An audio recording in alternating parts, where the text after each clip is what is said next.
What's up, people? Welcome to a brand new Eastern Lariat.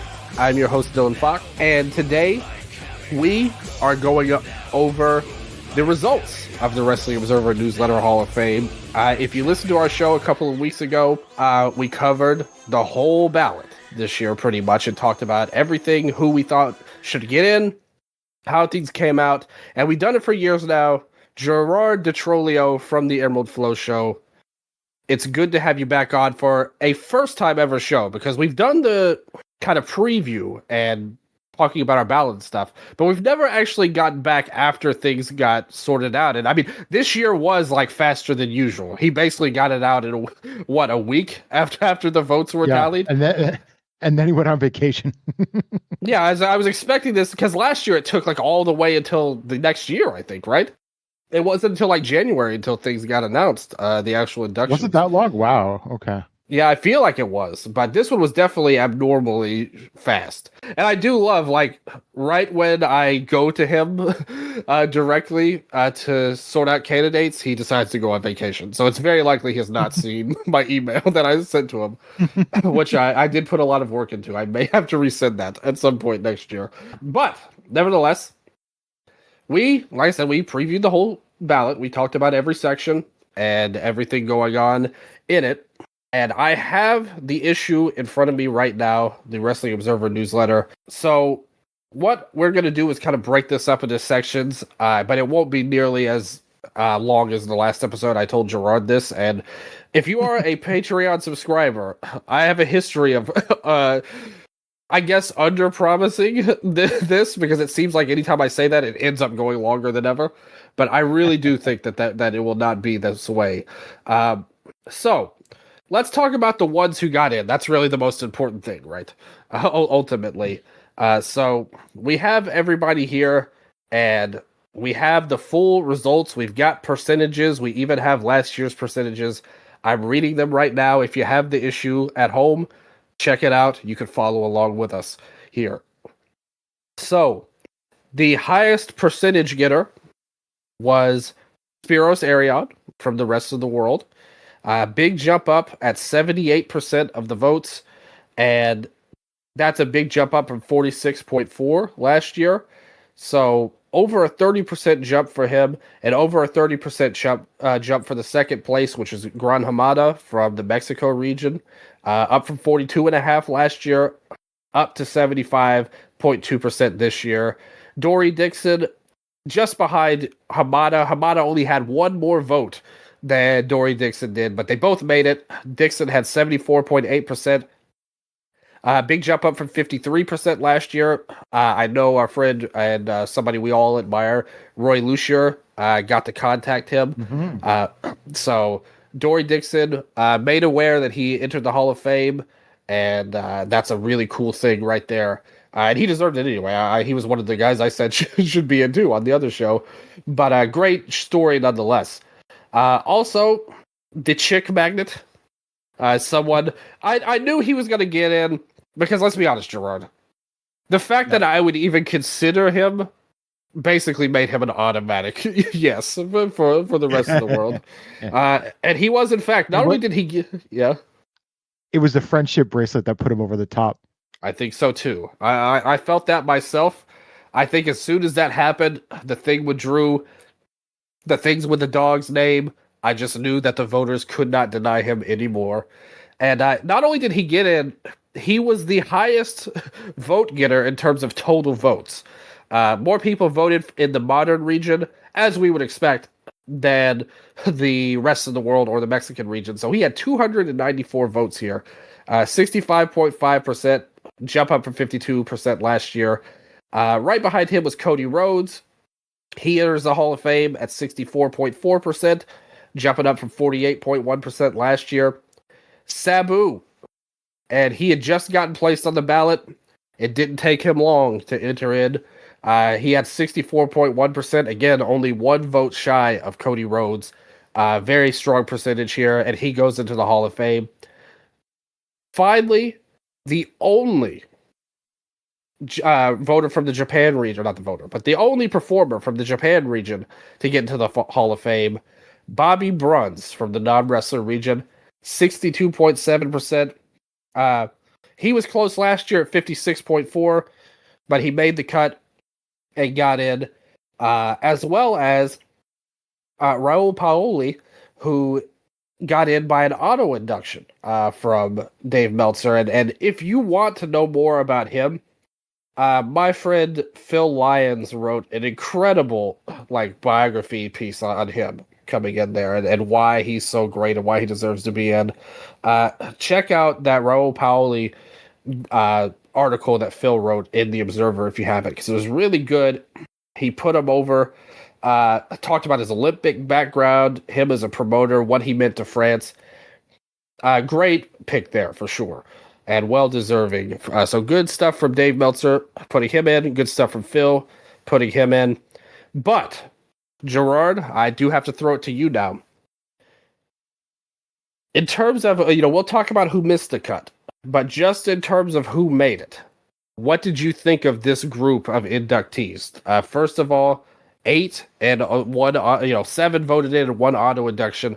Were you surprised by anybody? Did you think there would be more? What was kind of your vibes on the ones who made it in? Well, first of all, I voted for all of those that went in. So I feel good about that. I'm just surprised that no one from Japan went in, other than Bruns, basically. But I guess we might as well talk about, because Hayabusa just missed it by 4 votes. Yeah, he was the number one person who didn't get in. He had 58.9% there. He was the highest rated person in Japan, and he barely missed the cut. Like you said, he only needed less than a handful of votes to get in. He just missed it. Yeah, it's very heartbreaking for those, because I thought the field was clear. There wasn't that many strong candidates, but I think now he'll get in, especially if this new Hayabusa continues to make waves. It'll just add to the gimmicks fame, I think. So I think it does really have a chance next year, and I don't really see any.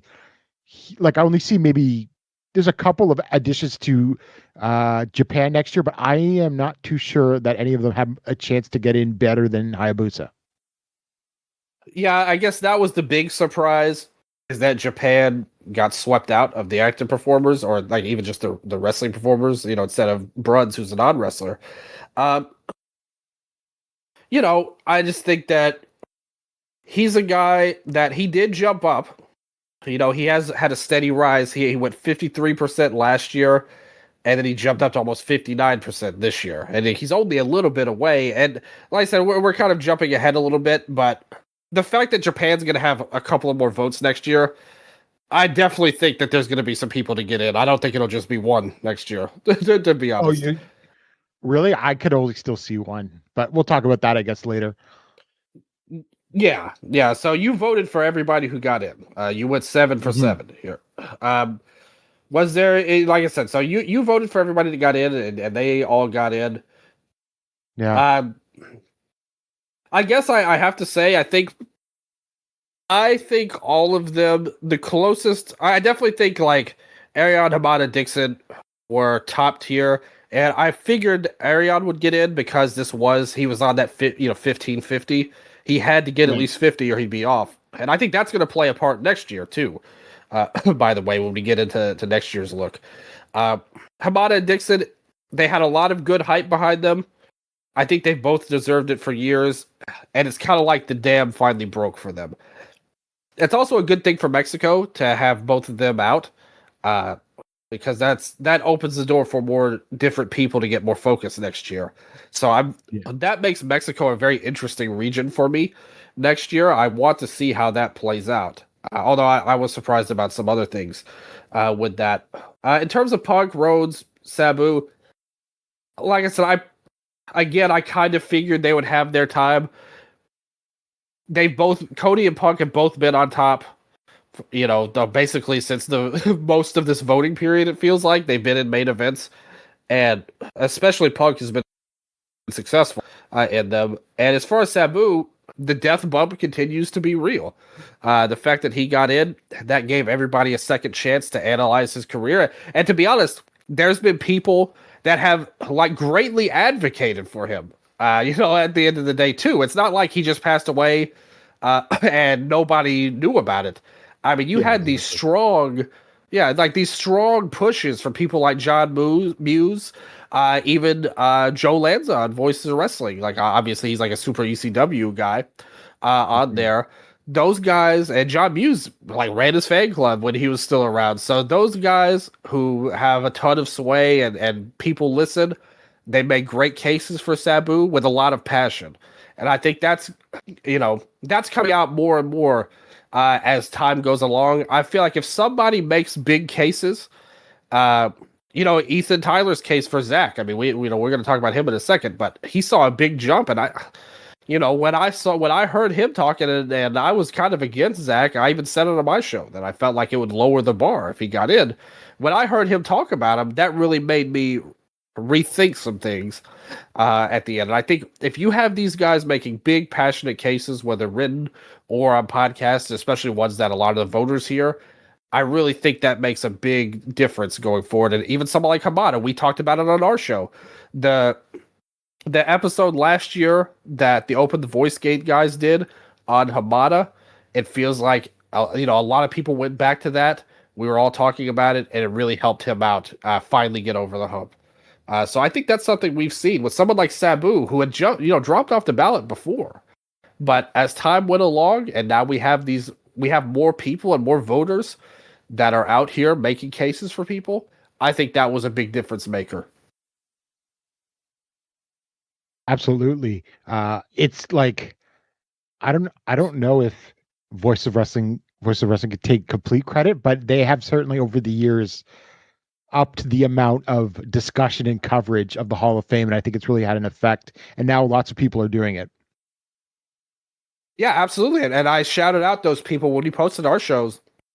Mhm. I said it on our show. I was shouting out those people that have done it, that have had great research over the years, and we've seen those kind of guys that I mentioned on your PWOs, on your wrestling classics, these boards that still continue on, uh, and stuff like the ballot, which I shouted out, on Count Out Network. They're having all of these great guys on here that are super knowledgeable and making cases for people. Like you said, it's the thing I love about it too nowadays is Voice of Wrestling, not just on their site but on their Discord. They have a Hall of Fame exclusive section that's basically active all year on there, and it really allows people to show their work. And like someone like Ethan is like a mastermind, like in terms of the stuff he keeps track of. Not everybody's as detailed as that and writing stuff down, but we saw it, and like I said, I'm obviously setting the stage myself. I got a lot of great comments on my Takayama pre-peak article that I wrote a couple weeks ago. It was a little late to have a difference this year, but in general, I wasn't meant to. I was kind of just showing my work on what I did before, and eventually it'll be a big article I'm hoping to release next year. I've actually already finished part 2, like I went through the peak already. So that'll probably come out in the next couple of days, maybe even by the time you listen to this, to be honest. I'm trying to go through this whole candidacy to see if I can if he's worth me making a big push next year for at the end of the day. Because I thought he should make it before, but I really wanted to double check and be sure before I go on that kind of run and be on these podcasts and make grand advocations and stuff. But I think that's the kind of thing that's going to get people more interested and looking in at people, because I think that's a big part of it again this year, is trying to get people rallying behind. um, I talked to Ethan about it, and somebody we mentioned and talked about that didn't get the support that we both agreed. I'm sure you voted for him too. Was Maurice Siegel, and the non-wrestler, and he essentially said too much was split on Roy Welch, and it's smarter to kind of focus your attention on one candidate at a time to get them over the hump. What do you think of that? Like the idea that, if you're going to make a big push or get people to make a Sabu-esque run on someone where they get a huge jump, or even a Zach, like we saw this year. Although I think there's other reasons for that than just what we saw on the Observer Network with Ethan and on the Voices of Wrestling. I do think there are some reasons to get to that before we get into that. But what do you think of the idea that you really have to push for people, to get in this modern era of voters, which is stronger than ever in terms of numbers? Is that something that you feel like it's going to take to get somebody over the hump, like a really strong, passionate push for somebody? Yeah, absolutely, especially for the historical candidates, because it took. I want to say, did it take 5 years to get Johnny Rougeau in? And this consisted of lots of people going. And Pat LaProd's article made a big started difference in that. Yeah, he started it, but it was still even a couple years after that, right? And had to keep just like, like drilling it into people over a couple of years that it took to do that. So yeah, I think it is absolutely, but it's also a huge opportunity that's now opened up to get often overlooked people. And I think there's a few of them that are now they didn't get in this year, but they're teetering on the edge that I think people have really advocated for. And I think, for example, like June Byers jumped up again to 57.6%, for example. And a lot of people, I know Fred Moreland over at Voice of Wrestling has been really pushing her, and she might very well get in next year. And that's because people have been advocating for her. And deservingly so. I mean, we've seen all kinds of stuff have impacts. I mean, with her, you had the movie, The Queen of the Ring, which her character was a big part of. We saw it with the Von Erichs in their movie last year. It seems like that continues to give them momentum as they had a good jump up this year. They're right on the cusp as well. So you're seeing, if you could get people's minds, especially for these historical candidates, I think you really have to have something to grab people, and hook them to want to even take a look at your case. Whereas, I mean, there's a lot of people that I think are deserving, but they didn't really have the chance for that this year. And I mean, there was some good stuff. Like there were people that went up and down for sure. So let's take a look at it, about by about here. The historical region, the closest one to getting it was Junkyard Dog, actually. Who went up 5%. He had 53.8 last year. He's up to 58.6 now. He's another one that's only a few votes away. JYD getting in, and he was kind of the last guy in the ballot I posted I thought should get in. I hemmed and hawed, like I said, on who the sixth person would be, and it ended up being him. June Byers, as you said, 57.6, very much a strong candidate to get in. She was up 50 from 50.4 last year. So really good stuff there. You had the Von Erichs at 53.4%. They jumped up from 47.4 last year. So that's a very good run for them. The first one to drop, though, was the British Bulldogs. They dropped to 45%, which is still good, but it was 48.4 last year. You always have to be a little weary of these drops and not having added votes coming in there. So we'll see what the Bulldogs can do next year. Sputnik Monroe is somebody I strongly think should be in the Hall of Fame. He went up to 40.9%, up from 46.8 last year. So you like these steady climbs. He was somebody that was up even further. Like he was right knocking on the door at one point years ago, but then came back down. So we'll see what his future is on that end. Then you had Wild Bull Curry and Cowboy Bob Ellis, just one vote apart, 37.3 and 37.0%. Both of them up a little bit from 28.4 to 30.9. That may be another one of those to me where, and I kind of thought Cowboy Bob might have it this year because he had the death bump, although we didn't know he was dead for 7 years.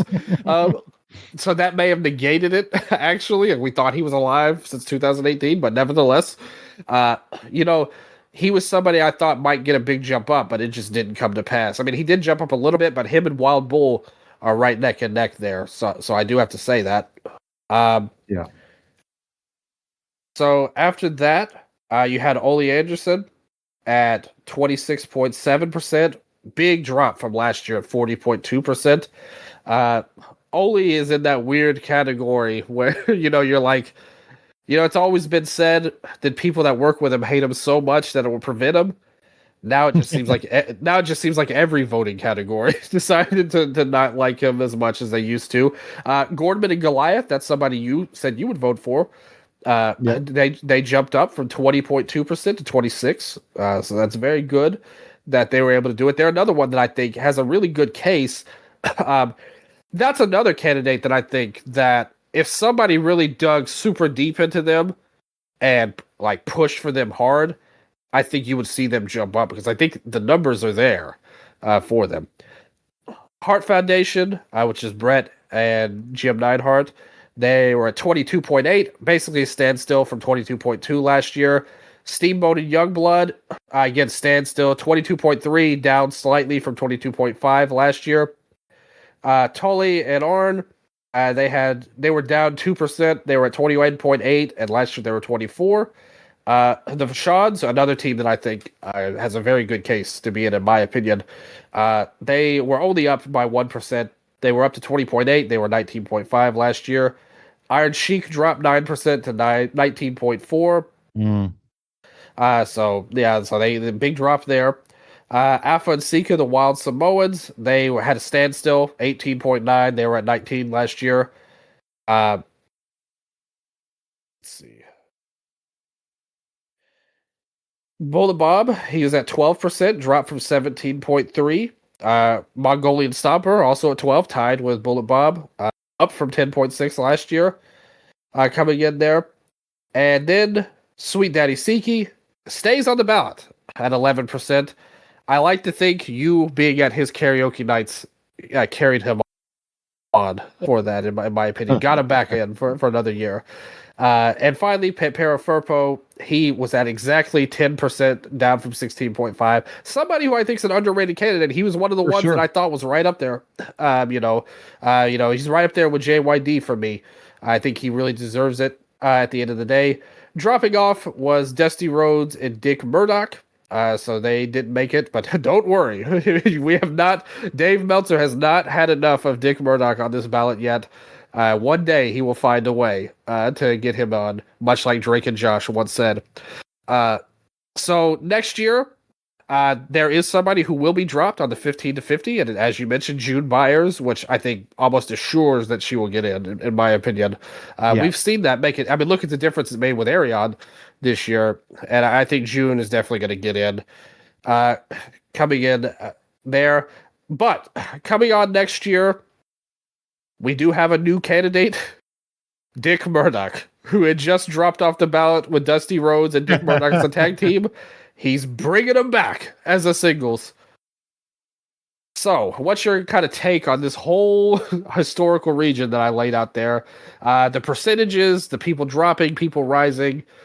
June, as we talked about, that we pretty much think she'll get in, and Dick Murdoch coming in for another run.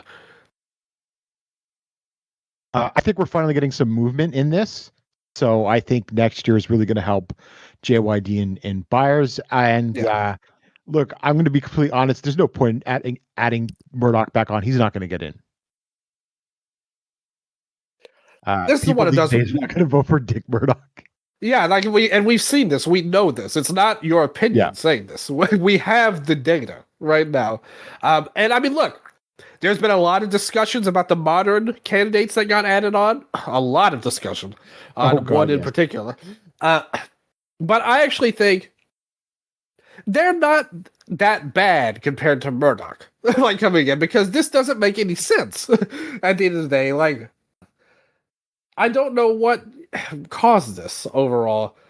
And I mean, I get it. Maybe he sees him as a Hall of Famer and no one just sees it as much. But I mean, Dick Murdoch is also, I would say, like a Terry Gordy figure. Right. And that's kind of where, yeah, that's where he's always been at. Like, he's always been considered that guy who's like the line, pretty much. We'll see if he takes any more votes. No, he's not going to get any more votes because of his extracurricular activities. Well, I mean, that's true. Like that, and that's something that's always going to hold it back. People in 2026 are not going to vote for him. You don't think he even gets to 10%? I He could get to 10%. Yeah, because that's what I'm thinking. Like I think he'll stick around because I think he as a candidate is much better than him and Dusty as a tag team. To be honest, same thing when they had Bill Dundee on teaming with Lawler. Him as a singles is much better, and that will be a wrong that's righted next year. What we saw this year with him in particular. Yeah. So speaking of that, let's talk about the modern candidate, the very modern Bill Dundee. He was on here. But first things first, as we talked about, a bunch of people got in. The Briscoes checked in at 48.8%, an 11 percentage jump from last year. Yep. They're one of those that's really on the line for me.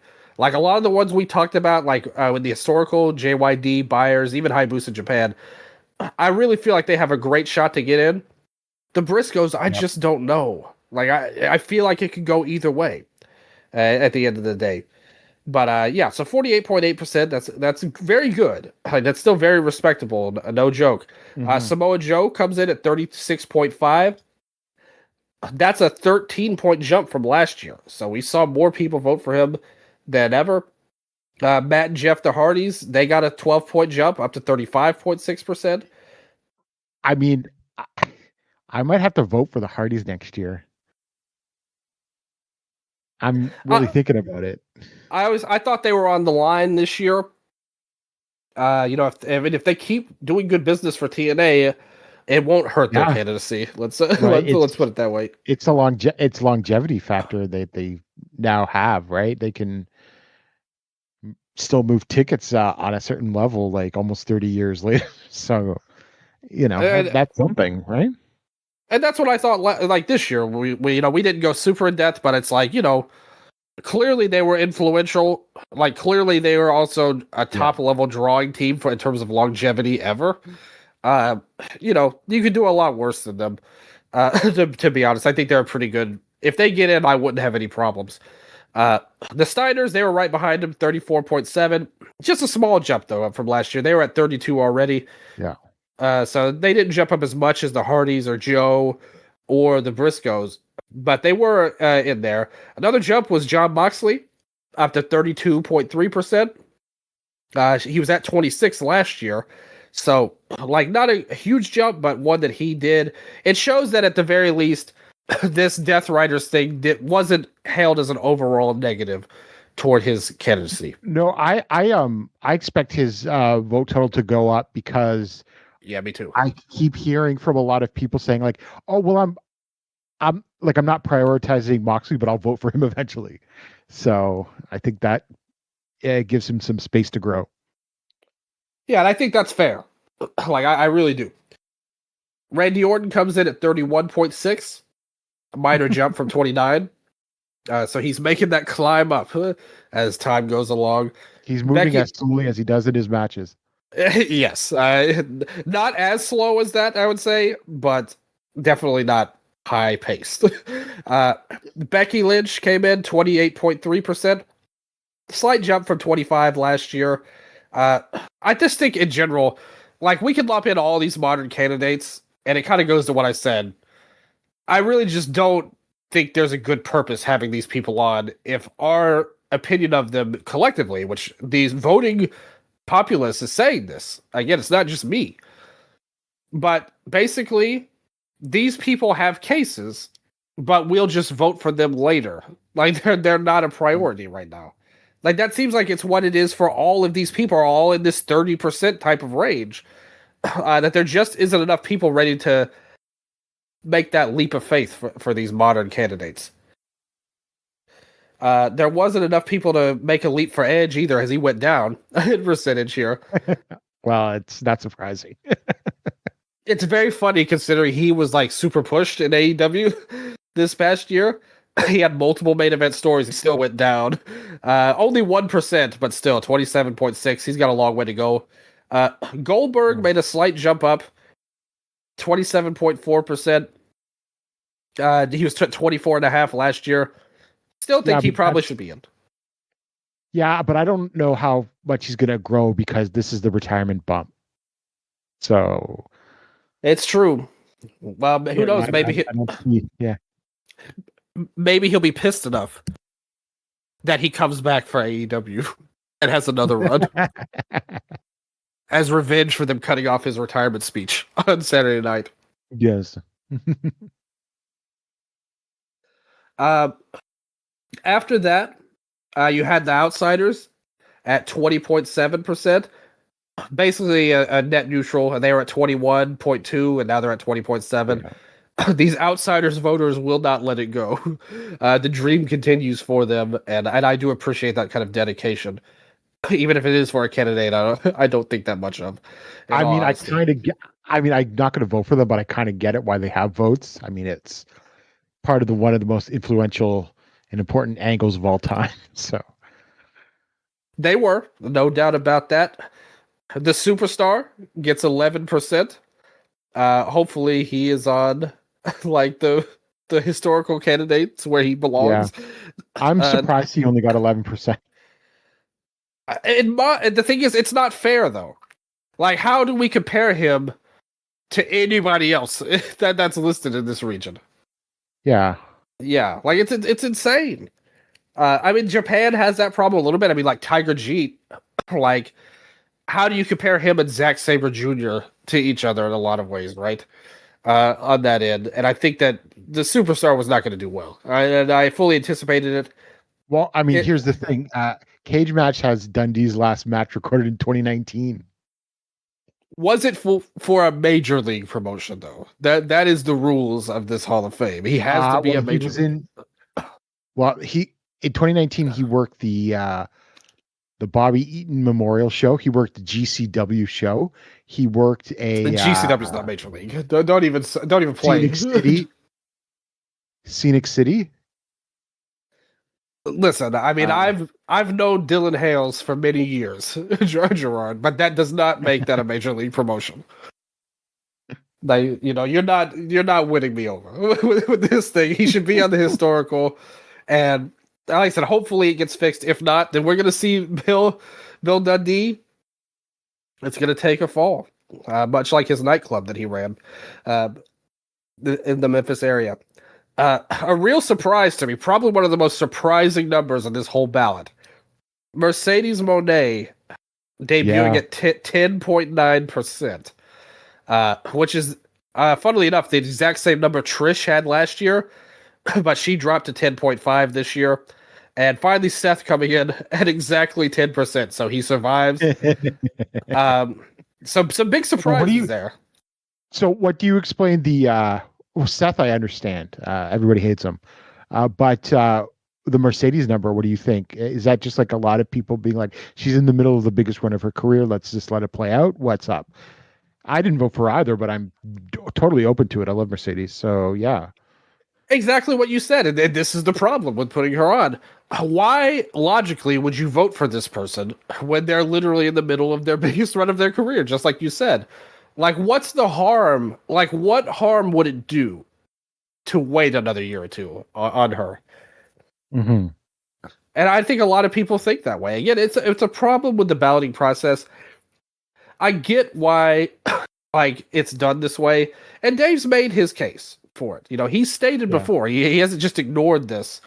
Like, he said that it's better sometimes, pretty much most of the time is how he said it, to view these candidates in real time and judge them by that rather than letting years go by and maybe we forget certain things about their run. But I mean, this is the case where I don't know how many voters agree with that. If Mercedes is only getting 10% of these votes here, I mean, if she had fallen off, that would have been a stunner to me. But to be fair, it's in line. Asuka fell off last year. She didn't even get 10%. And like her run, to me, is not that far removed from Mercedes. Other than Mercedes is pushed more in her current company at the moment, like in this biggest run. Mm-hmm. But if you took this AEW run out, Asuka's had a better career than Sasha Banks did in WWE in all likelihood. Although you could argue Sasha and Bayley's match was the most prolific that we saw. But like, Asuka had so many accolades and great matches on her own, and she still couldn't get any support. So, I mean, it makes somewhat sense, but it was very surprising. I expected a lot better. I thought that she would really have a chance to make the at least beat Becky. But it wasn't even close. Becky had a much, but Becky's been on the ballot a lot longer too. Like she's had multiple years now. So we've got some people added in the next year. Let's talk about them. We've got the Animal, Dave Bautista, Booker T, and Kane, who has just no pun intended set the scene afire with him being announced as a potential induction next year. What do you think of these three candidates? All from a similar era. Batista's been on before. I think Booker T and Kane have been on before and dropped off immediately. But all three of these people are from the same era. What do you make of these three? Do any of them have your eye? Are you like, yeah, that's somebody I could definitely vote for? And why is it Kane?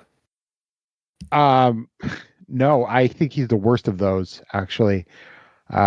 Without a doubt, and one of the weakest people ever on the ballot. Hey, listen. Okay, let me ask you this. Does his outside the ring status as the mayor of Knoxville help his case that he has outside star power that he already won political office? Because he ran as Glenn Jacobs, not Kane. Jesse Ventura ran as Jesse Ventura. Jesse Ventura. Okay. Good point. But no case there. I think Batista deserves a kick at the can because he was a big star. He headlined Manias. Whether or not you think he should have, that's another story.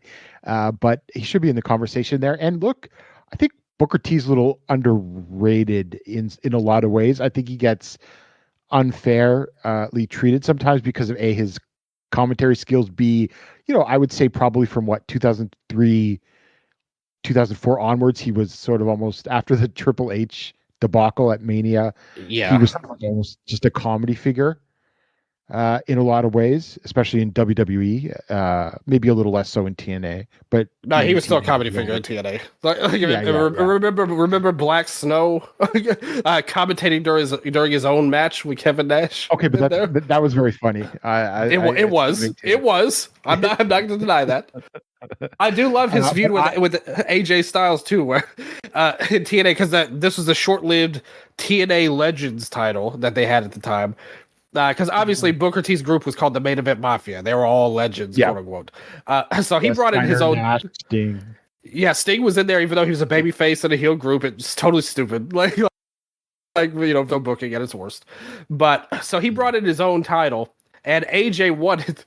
And they did this whole thing where suddenly Booker T had every week he would do a different accent of a different country. Like sometimes he'd be an African prince. Another time he would do the King Booker accent. Then he would be himself. And they actually mentioned it. They did a whole feud around this where AJ was like, what country are you from this week? And I do remember one very famous segment where Booker T said, when AJ got the title, somehow or another, I think he stole the title or something. Yeah. And Booker T yelled out, he ran out of the building and yelled out, APB on every Waffle House in the area. For AJ Styles, which for someone from Georgia, like AJ is, that's a very funny line. I like don't care at all about anything TNA Booker T.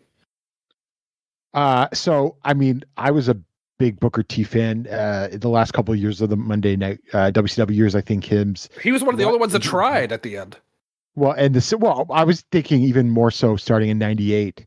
When he starts to get pushed as a singles run, and he has those matches against Benoit and Bret Hart, and don't forget Rick Martel. And I love those. Inspired my original finishing move, the Harlem Hangover, as well when I wrestled as well. Although it hurt Rick at the end of the day, one of my favorites. To be honest, that's something that I haven't seen brought up. I'm really glad you brought that up. That 7-match series. That had a legacy to it, like Booker and Benoit. They called back to that 8 years later on SmackDown when they feuded again over the U.S. title.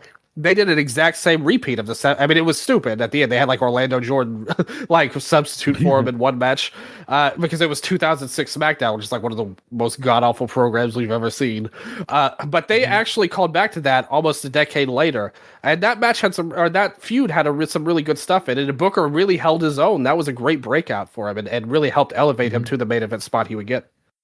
I'm not sure this is really Hall of Fame worthy, but one thing I really respect about Booker T is that he got himself out of his WCW contract when he could have just sat at home to collect the money, and went directly to WWF. And I think ultimately he made a lot more money going right there instead of staying on the shelf, because while he did not, obviously, much could be said about Triple H versus Booker T at Mania, he still at the end of the day did get treated a lot better than a lot of the other WCW guys did.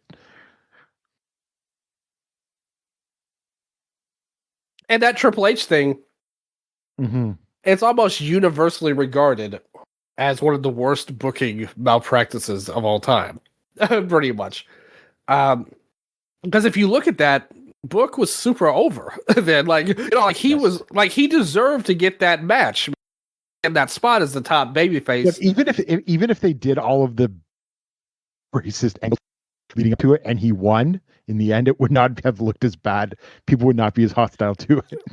Absolutely. If he had just won in the end, like, I'm of the opinion that I don't think it's like, I think you could have touchy type of angles if the story ends up in the right place. Like, I remember there was a spot where Takeshita in AEW, MJF in one of his lame promos that he cut. He talked some bullshit on Takeshita, but it built to Takeshita getting a pop on it. Like, he caught back and called him like an asshole or something, and the fans went nuts for Takeshita. It made him more over. Like, that's a good example of using like bullshit and making them look stupid, which is how this should always end.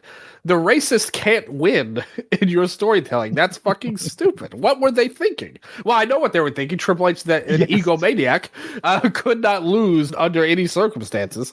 But he was also racist as well, and in that feud, and they just didn't care. But hey, the Reign of Terror, Book wasn't the only one that got screwed over. No. We just talked about Goldberg. I remember him and how that worked out. Scotty Steiner, how that worked out. God, I hated that run so much, Gerard. Yeah, look what happened to Steiner for sitting out and collecting his paychecks from Turner instead of going right away. That's why Booker finished ahead of a lot of those guys. Yep. And he still made it work.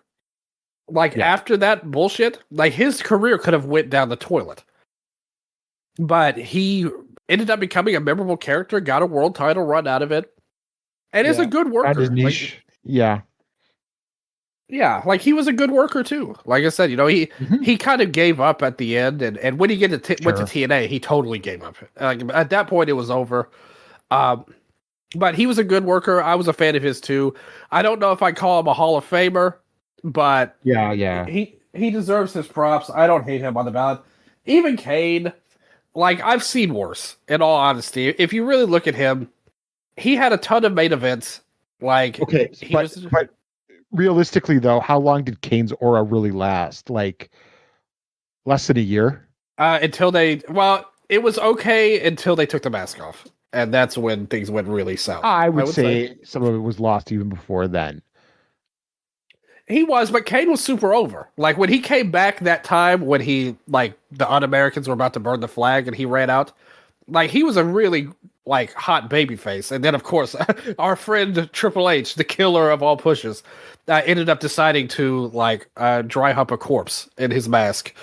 And if there was a part where his aura died, it was probably that. Let's say 2002. That might have been. Yeah. And okay, so he's around. He's he had his little ups and downs. He came back and got his Team Hell No. That stuff sucked. It was over, but yeah. Yeah, but I mean that's not enough to all No, far from a Hall of Fame career. But still, I would put him over Charlotte Flair. Who was on the ballot before? Well, I guess Charlotte's got a bit of a historical significance, I suppose. Not that I'm a big fan, but What about Trish? Because that's been the big she might have more. She might have more historical significance than Kane. Yeah, I think so too. I kind of defended Trish on our last episode. Again, I don't think these people are Hall of Famers, but I don't think it's like this egregious thing for him to even be on the ballot. You know, like I've seen worse. Like to be honest with you, you know, but I would never advocate voting for him. Like don't get me wrong. I mean, it's one of those. It's like Takayama. Like I did all this research and like the earlier stuff was underrated. Is there going to be that for Kane where we look back and say, Isaac Yankum, this actually was way better than we remembered? I don't think so. I really don't see that, Gerard. But I think that's a project you need to take up, in my opinion. I'm cool. We'll just take our own minds. That's not one we need to revisit, like that early run. What about Fake Diesel? Oh, right. Yeah. See, like, look at all these gimmicks. Yeah. Historically significant as the king of having bullshit, horrible gimmicks. Does that count for anything? Hall of Fame wise? No. So yeah, but again, I don't. It's bad. Like, he's bad. Like he's not a Hall of Famer. I'm not saying that, but I just think some people were like going over the top. Like he never ever did anything in his career, and it's like, come on. Like he had a run, so it just wasn't Hall of Fame worthy overall. So I will defend him a little bit. Batista. I mean, he fell off early last time. And it's not like he's done anything since then. Like, he's an actor. No. Yeah, he's gotten more movie roles, but that's about it. I actually don't hate Batista, but I'm not going to vote for him. The problem with him is his run on top really was not that long. Like, it was about the same size as Kane. Like, that 98 versus 2002 is basically Batista's 05 versus 09. But on the other hand, Batista at least carried the entire show. It was a secondary show and secondary title, but he carried it for much of that run, to be fair, until Triple H came along and messed that up too when he got drafted to SmackDown in 2008. But if you think about it too, Batista was one of the ones, he actually broke free. He overcame Triple H's nonsense in 05, which, I mean, that was a huge feud. Like when Batista got over, because remember, it was originally supposed to be Orton, but Batista overshadowed him, and the fans took to him more. And you know, he was one of Ken's favorites at the time too. Grandpa Ken, rest in peace. Batista was always his guy of that era, and he did some great stuff. He had the stuff with Undertaker. Once he turned heel, it's sad it was so short because that 09 heel run, he was really great. Like as a babyface, I thought he kind of sucked as a promo, but when he turned heel, it's like his real personality could come out as this ego maniac type of guy, and he really killed it, feuding with Cena. But it just ended, like, you know, like it's just bad because he had this great run and it just ended. He had the brief return a few years later that just bombed like terribly. And he just hasn't done that much since. That's the one. That's the one with the Mania in Orleans with Brian, right? Yeah. Where he was supposed to be the guy, but the fans rejected him, and he had to turn heel. And, hey, I will say this: this might be the nicest thing I've said about Triple H in my entire life. The reunited Evolution versus Shield feud was one of the few times they actually booked a young act right. Of course, they immediately fucked it up, like by having them break up.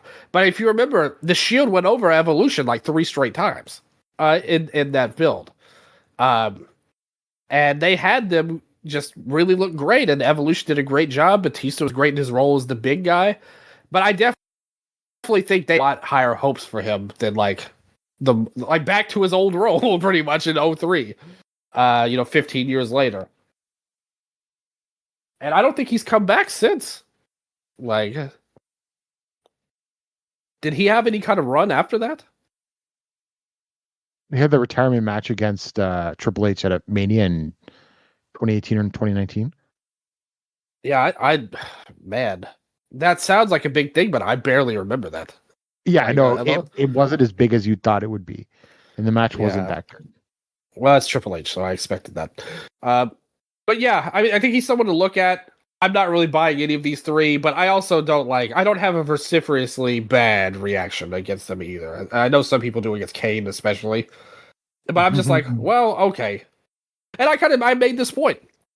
I think a big reason is I feel like Dave, I don't want to speak for him, but this is just my read of it. I feel like he wants or likes, or maybe people have messaged him about certain things, that it's good to add new people on every year. Yeah. And like I said, okay, we think Kane sucks, and that's totally reasonable opinion. But compare him to like someone in his position now, and I said Jey Uso. Kane looks a lot better than Jey Uso as a main eventer at the end of the day. Or not as a main eventer, but as a Hall of Fame candidate at the end of the day. And I think that you'd be hard-pressed to find a modern person that would really fit these kind of shoes that these guys have, even though I don't think they're good candidates on their own. Like, who would be those guys? Like, who would be the kind of main event / upper mid-carders of this era that would be better choices than these three?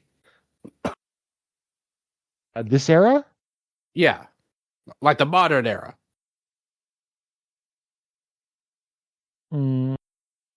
I don't know. Okay.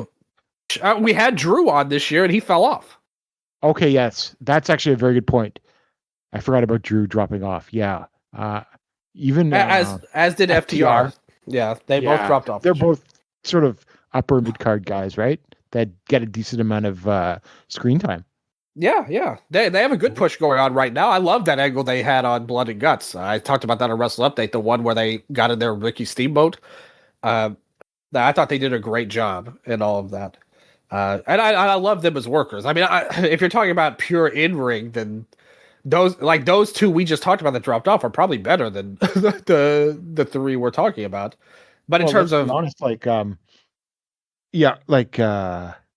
this might sound strange, but I would argue it's actually kind of similar to some of these guys, but like someone like Orange Cassidy. I mean, think about how many main events he's had, or how many close to main events matches he's had over the years in AEW, and it's actually quite a few, but I don't think he's ever going to get in. All three of these people are much better candidates than Orange Cassidy, in my opinion. Like, they feel like much bigger legends or Hall of Famers. And maybe Cassidy will get there one day. Like, maybe they flip the switch on him. I don't think so. I don't think so. People think he's like 42. Yeah, and they kind of gave him a brief main event run last year, and I actually didn't think it was that good, like, to be honest. But it's unfortunate because he was at the Death Riders at their worst when the higher power was still around, and we never found out who that was. Like, it felt like they were just changing stuff on the fly with that. And he was unfortunately the first to go. But yeah, he's not going to get there. And that leads to my point. If you're going to put people on the ballot for this region, I think you could do a lot worse than any of them, ultimately. Even though they're still not good, and I don't foresee them lasting that long. I mean, like I said, they've dropped off before. Like, all of these guys, so I don't see why they will again. And Kane's another one where his politics are going to like turn people away automatically. Like, even if you were an Attitude Era type of fan, like he's going to lose support because of that automatically too. Maybe a few, but I don't think it's going to be. It's the difference between in and out by any means. No. But the same thing with Murdoch. Like, I can see these guys hanging in there. I think Murdoch would get more sunk by his politics. You think he would get in without it? I think he could come pretty close. Maybe. I mean, like you said, he's kind of like a Terry Gordy-esque type of guy, like a lion type of guy. I mean, like I said, he did a lot of good work. Like, in all honesty, like he's not bad. He's not a bad candidate. Like a star in multiple countries. U.S. and Japan. Which makes this weird because we're talking about him, and he's a way better candidate than Kane, like in his region. Yeah, he is. Yeah, absolutely. Yeah. So this, It's just very hard. Like I would say with all this. But long story short, I don't see any of these three getting in next year. Or even coming close, in my opinion. Do you see a big surge? And maybe somebody makes a huge Batista push that we don't see. But when we just went over his career, I don't like what I'm hearing Hall of Fame wise here. But let's talk about Japan, our bread and butter here.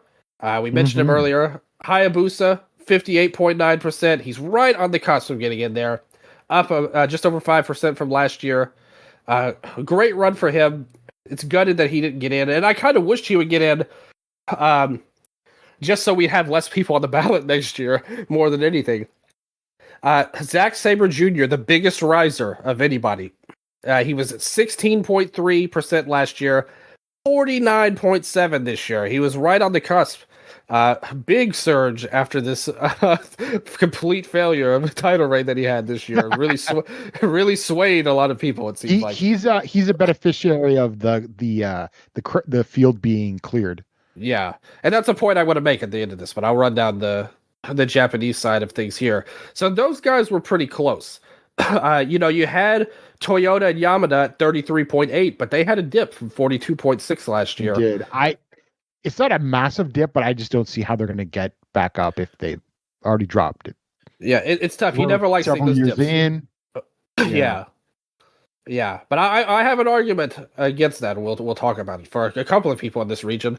Tiger Jeet, he got up about 5%. He was at 27 last year and 31.8 this year. So Tiger Jeet Singh on the slight ascent here.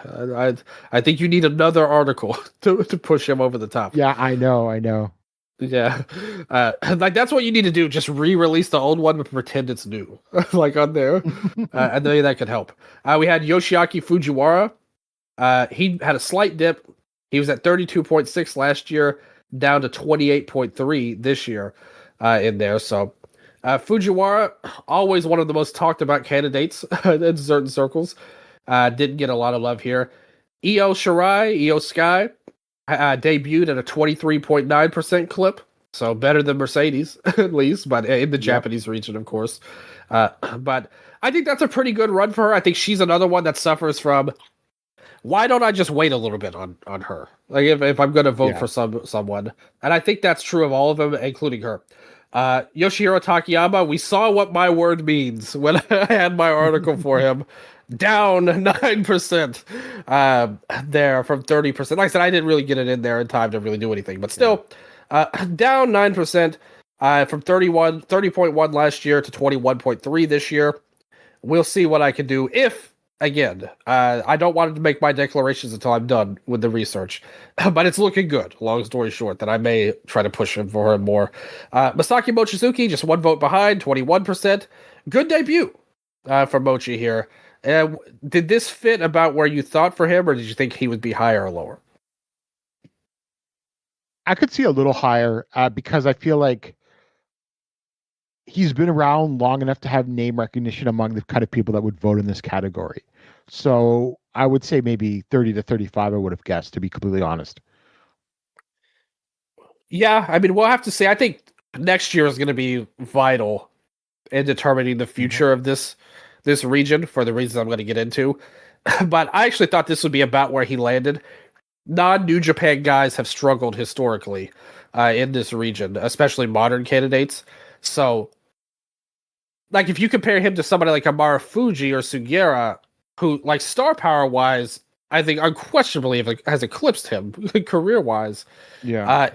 It shows that the Dragon Gate, and again, we have to shout out Voice Gate. Like Mike and Case, they did an incredible piece on him with their show that they did. I think a lot of people paid attention. And it gave them a little bit. But we'll see. Meiko Satomura was next, down 4% from last year. 18.2 this year.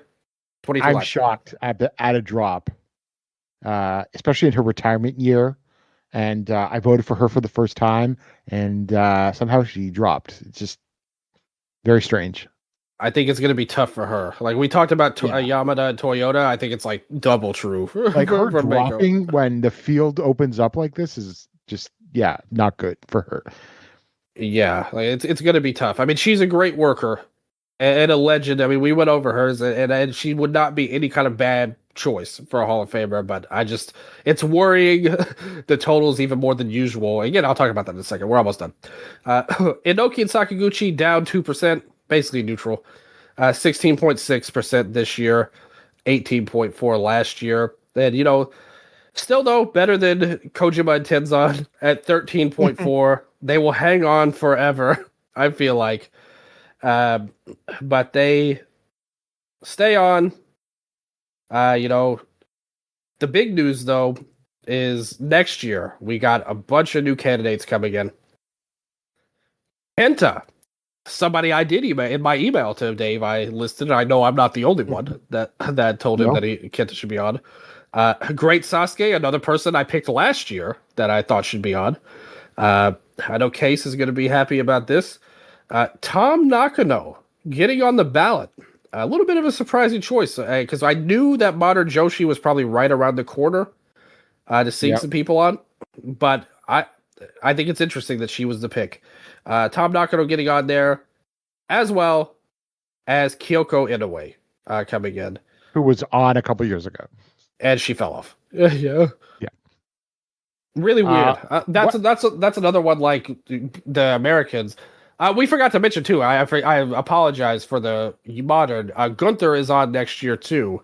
By the way, I think that he's somebody interesting. Well, so that's interesting because like he was like an anchor for like arguably Europe's like most consistent indie and long lasting, right? WXW.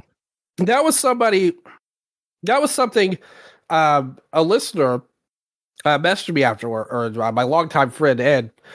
He messaged me and he was talking about how this is a big problem with the Hall of Fame is that the rest of the world is practically a historical candidate at this point. Because someone like Gunther spent so much of his career in Europe, but he's getting put in the U.S. ballot. And that was exactly what he said. And I do agree with that. I mean, even Zach, a lot of his career has been outside of Japan. It's interesting on there, but I do think ultimately Gunther's just like Zach is most known for this New Japan run. Gunther is most known for the WWE run. Like whether it's fair or foul, I think those are factual statements. Mm-hmm. Would you vote for Gunther? I'd think about it actually. I think he's actually better than the other ones we talked about, honestly, because he mixes in work rate and he has been a world-class worker for years.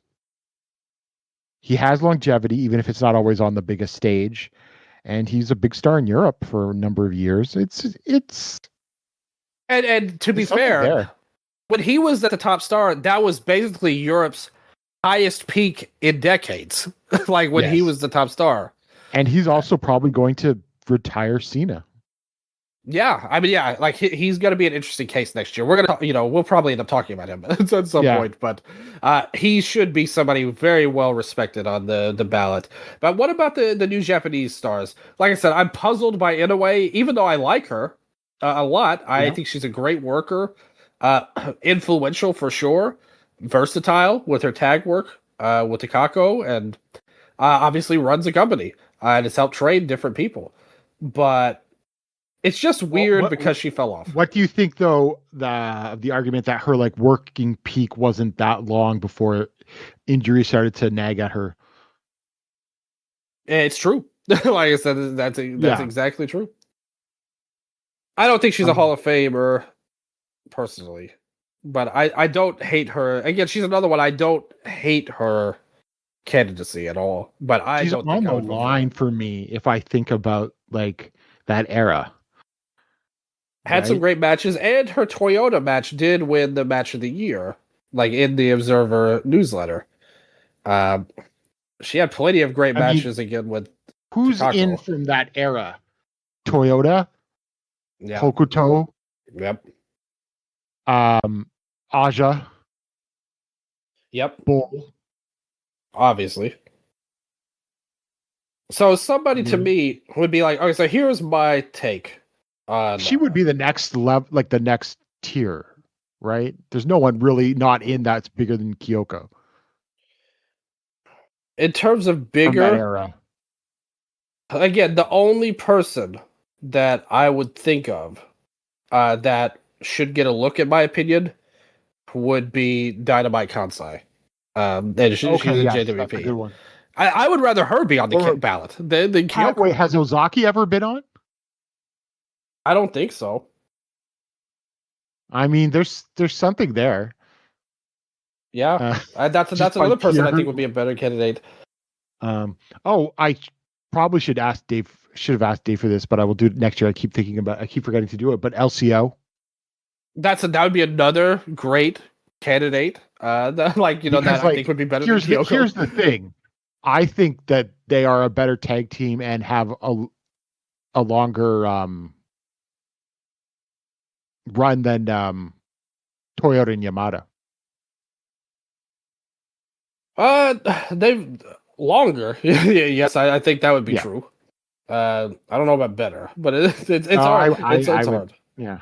Like it's Yeah. hard to beat Toyota in terms of. Well, you got to remember when LCO was really coming in. That was like the down cycle of like where things were.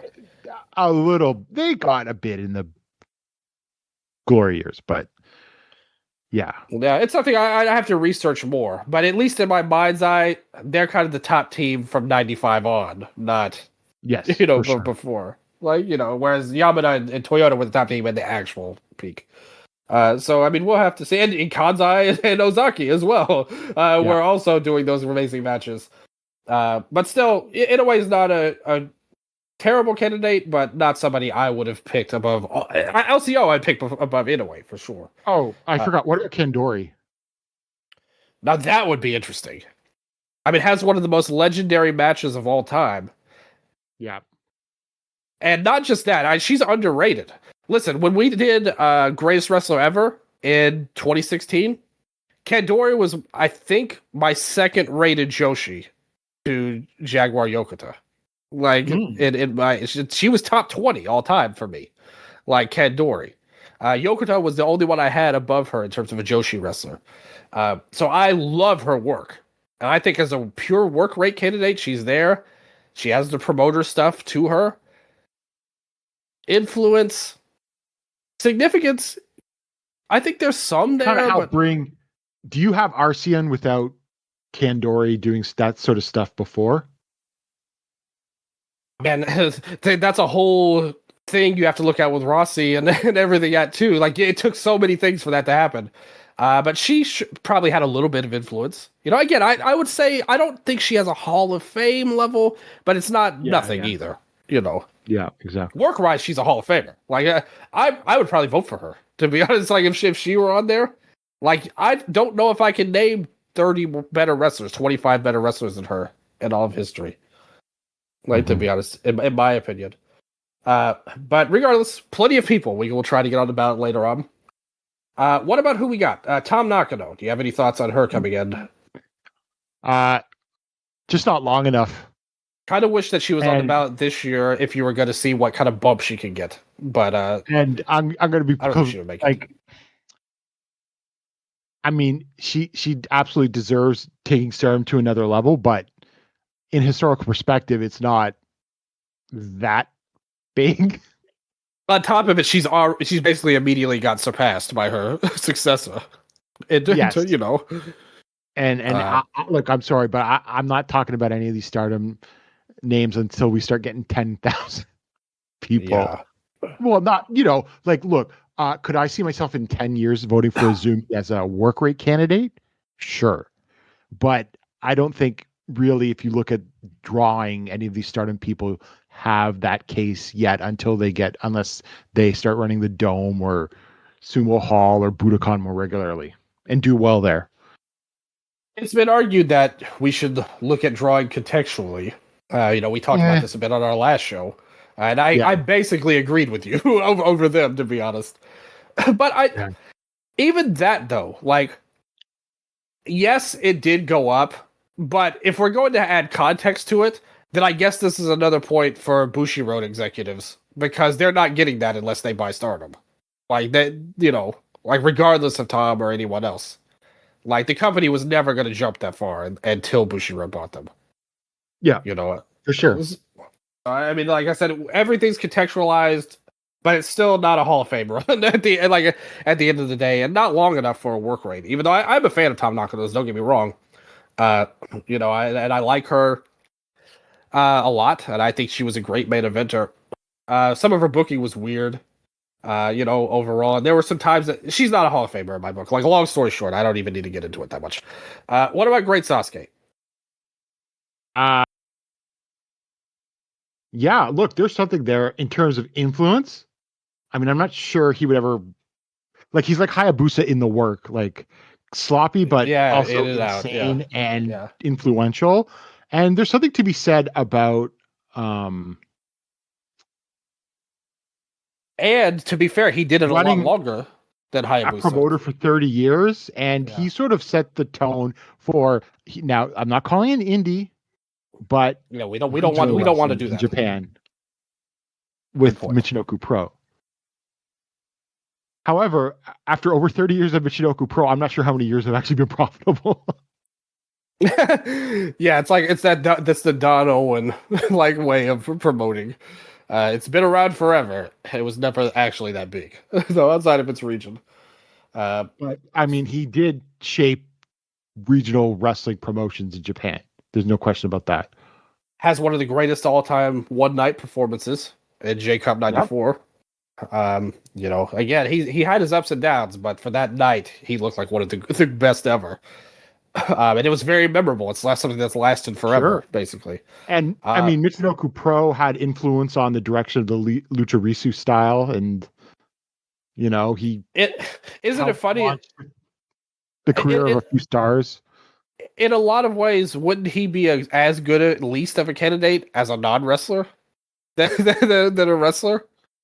It's fine. I think you got to put it on. I think I'm going to be honest. I'd be looking at the non-wrestling stuff as well as the wrestling stuff for Sasuke. Exactly. Yeah. Still, though, I think he's a real borderline case. I wanted to see him on because I wanted more research done on him, and I'll probably be one of the ones doing it. So I want to see more of his career. My take is he definitely has a chance, though. I wouldn't write him off because he has a lot of complicated stuff to him. He might do kind of well writing on Hayabusa's coattails.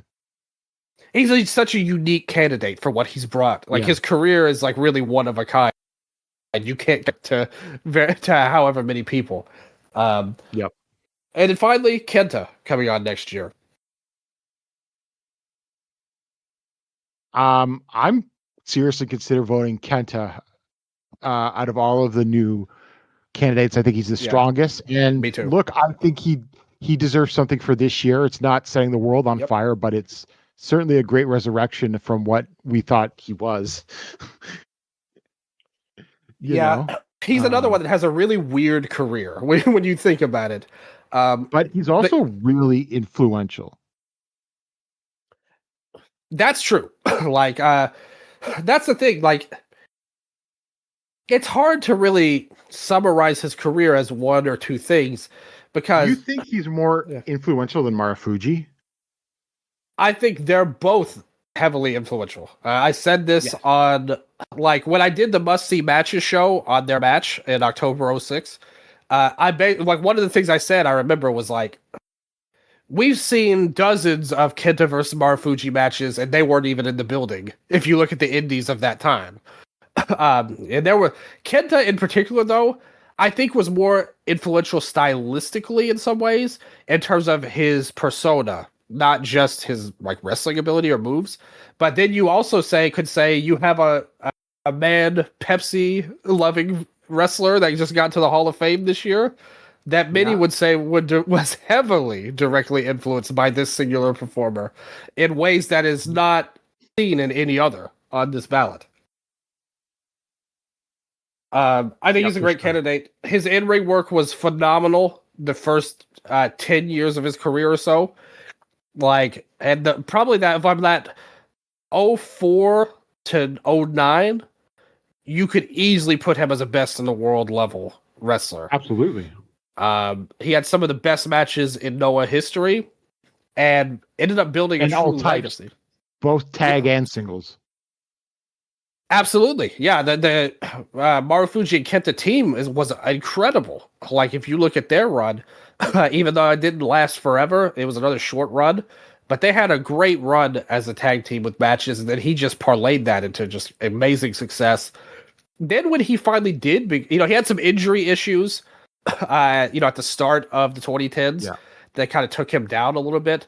But once he got into that 2012, 2013, and he won the belt, I was surprised that the consensus view of him was as this disappointing draw. When they had that one match when Marufuji was champion that didn't work, but if you look at his title reign, it was like a definite step up from Morishima and what they were doing years prior. Like, there's no doubt about it. He had some really good houses up he claimed in the 6,000 to 8,000 range as champion. And he wasn't exactly facing a murderer's row of great talent either. I mean, he had a match with Yano in that run. Outside of Sugiura, which wasn't necessarily the absolute bottom of Noah, but it wasn't that far off. No, it was an upgrade of what they were doing, because I mean they struggled for those 2010 really after Misawa died. It also got worse after he left.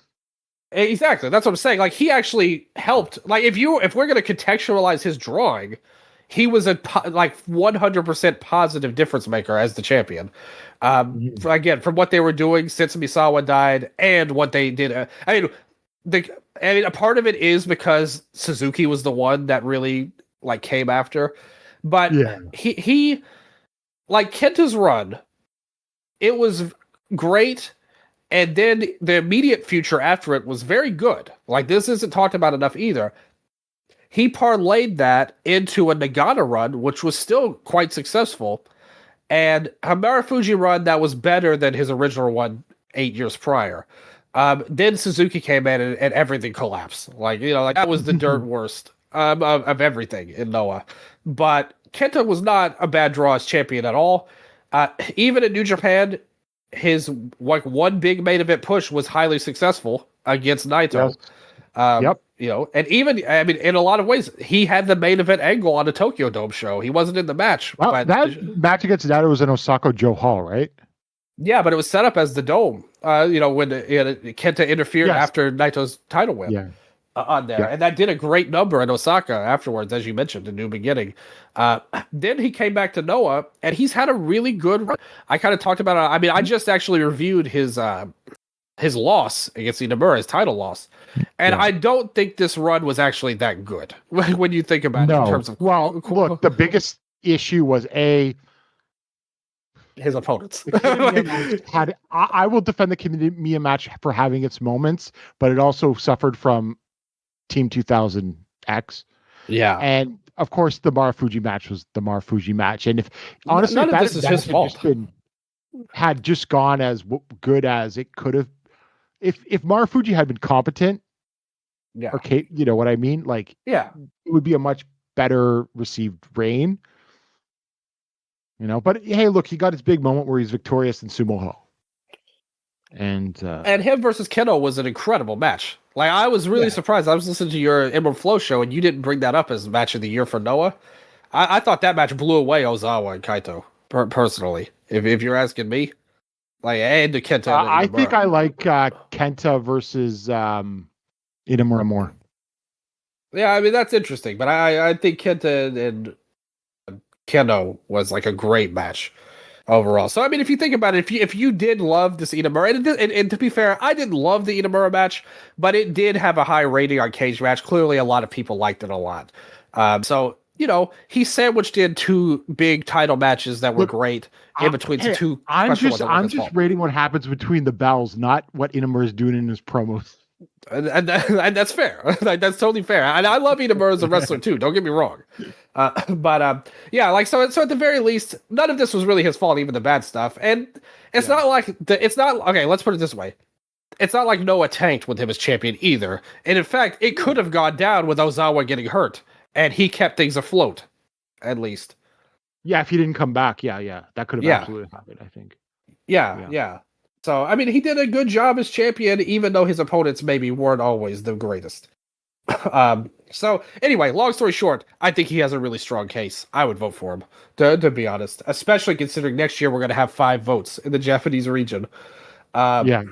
And I think that's a problem, like in a lot of ways too. And I think that's the reason why I'm not ready to give up on some of these people.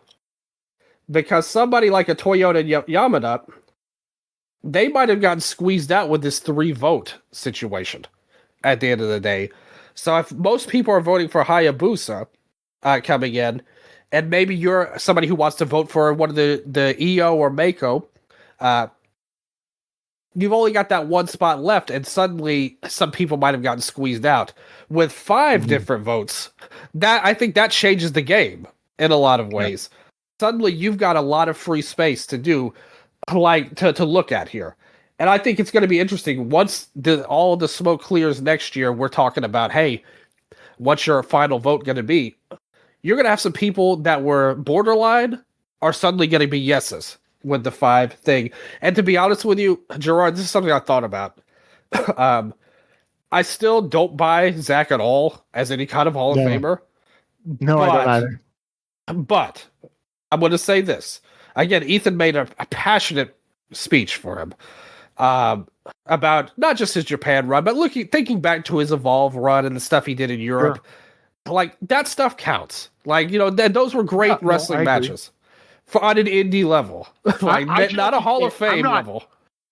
I should clarify, I'm not anti-voting for Zach down the line, but... maybe down the line. Yeah. Down the line, but not, next year. But here's where I'm going with this. I actually, part of me, just as an observer, no pun intended, I kind of want Zach to get in, and I'll tell you why. I want to see this region with no modern New Japan candidates. And I think some people that we've seen get bumped off, like Sugiura, Marufuji, Kento even, I think they would have a much, much better chance without a modern New Japan representative, because this happening, this Zach thing happening, again, I want to point back to my PWO post from 2024 after Shingo and Shima got in. I feared this region was going to turn into a next man up scenario. Mm-hmm. And this tells us that is a very valid fear. There's no way you can argue he had deserved a 30-point jump after this title reign. Like, even if you were a fan of his, like last year, you cannot say this year was good enough to be the thing that puts him over the top. That doesn't make any sense. The only thing is, he's the last one standing of the modern New Japan contingent. And I think if you had a run of Japan without that, I think that would give us a lot better represent going forward in terms of non-modern New Japan candidates. So I think that would be interesting to me. Yeah, no, I think it's very interesting. And although, like, do you think that sort of opens up the door for like someone that shouldn't be in to get in? It definitely does. Like, at the end of the day, and that's kind of the drawback of it, because I do think a lot of people will try to use as many votes as they can. It's kind of like human nature, But that's how I could, to be honest. Well, you would think that, but even with a 3-vote limit, Zach was the second highest guy, like, and the highest vote getter. So, but again, I think him being a New Japan guy, if he were wrestling the exact same caliber of matches in Noah, I don't think he gets 50% on this ballot. Like, I think him being in New Japan and being a noteworthy name that everybody knows, we've seen it in other regions so many times, where a noteworthy name will draw voters that might not vote for anyone else on there. And I guess you still have that with EO a little bit. If you're, so that's still a little bit of a concern, but at only 22%, it's less so than 50 at the end of the day for me. But I guess we'll just have to see how it plays out. But I'm excited for Kenta to be on the ballot. He's one of the 3 that I suggested. So real quick, we'll go over to the other regions. Here we'll see what we think of them. As I said, in the Mexican region, you had Gran Hamada, Dory Dixon getting in. I think pretty much everybody is happy with that. Like, I don't think there's too many people arguing that at all. And the rest of the region, Masquerita Sagrada, 25.6%, up 1% there. Volador Jr., 25.2%, basically neutral again. Two guys in the Mexican region that are still on the cusp, and Volador still has some time to go, to be fair. So we'll see what comes for him. Angel Blanco and Dr. Wagner, they went down by 12%, so a pretty big drop for them. They were at 30.6 last year and 18.1 this year. I've said it before, put Solitario in with them, and we're talking. As it is, no. Aldrandi, 16.4, dropped from 18.8, kind of neutral. La Parca AAA, 16%, dropped 5.5% from last year. By the way, some haters were talking about El Dandy. The thing is, El Dandy was an incredible in-ring performer, in his peak in Mexico. I don't know if this is as well known, but he had some of the best matches ever with Satanico. And Satanico and the feud he had with Santito and Negro Casas in the mid-90s was also a huge drawing feud that they main evented shows with constantly. So it's not like people were talking about him like he was this terrible candidate. And again, I'm just not buying that when I see his level of work and the big feuds that he did have. It's not like he never was a main player. Even if maybe he wasn't the top star, I'm not saying that. But he was a part of big drawing feuds. That can't be forgotten. Io Sando and Octagon, big drop for them. They were at 28.5 last year, down to 12.6 this year. And then Los Infernales falling off the ballot. That was almost as big of a shocker as Mercedes only getting 10%, because I thought they were among the strongest candidates, to be honest, on here. But they fell off nonetheless. And I just thought that was really surprising. Do you have any thoughts on the Mexican region? I know you said you voted on them for the first time this year. Yes, I did. I voted for, obviously I voted for Dixon and Hamada, but I also voted for Sangre Chicana. Yeah. Which, I kind of thought he'd do a little better. Yeah. He's another one where it's like, you're talking about a guy who had some of the greatest brawls of all time, and I don't know what the voters overall think. I'm not sure how much the voters really will give marks to brawlers, because I feel like Bull Curry should be a slam dunk too. Right? Me too. I agree. Like, you're preaching to the choir on that one. Yeah. Not that brawling is always or at least the more hardcore. A good brawl is great, but I think like there was like a happy medium. Yeah. Sometimes with some of the Steve Austin stuff before it got really ridiculous. That was fun, but but I can enjoy a good brawl. But I just think that it's underappreciated or critical. Sometimes you just got to vote for styles you don't like. If you just have to respect what they accomplished, I guess. Yeah, and I made that same case with Sabu. You kind of tried to troll me a little bit on the preview show, but I said that. I basically said whatever works. Even if I don't necessarily love it. But Chicana was one of the best at his brawling, to be fair. Him and MS Uno, man, that legendary match, and a star. Like when we talked about it, like he's a star for decades. Somebody that you can bring in. 31.9%. The problem is though. It felt like it didn't feel like, we know that it's true.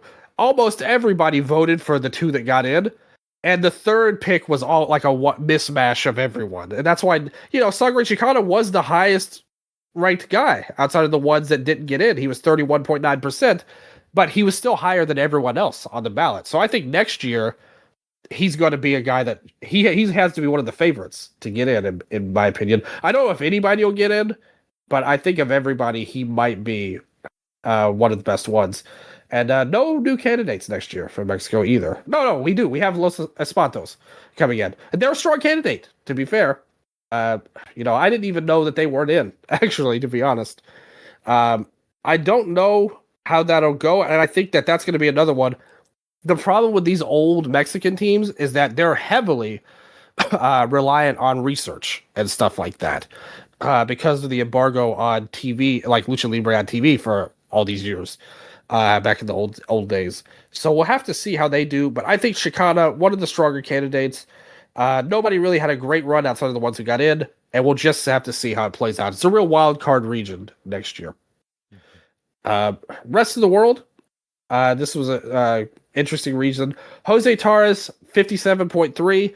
Good jump from 49.8, but he should be in. Like he should have been in like for a long time ago.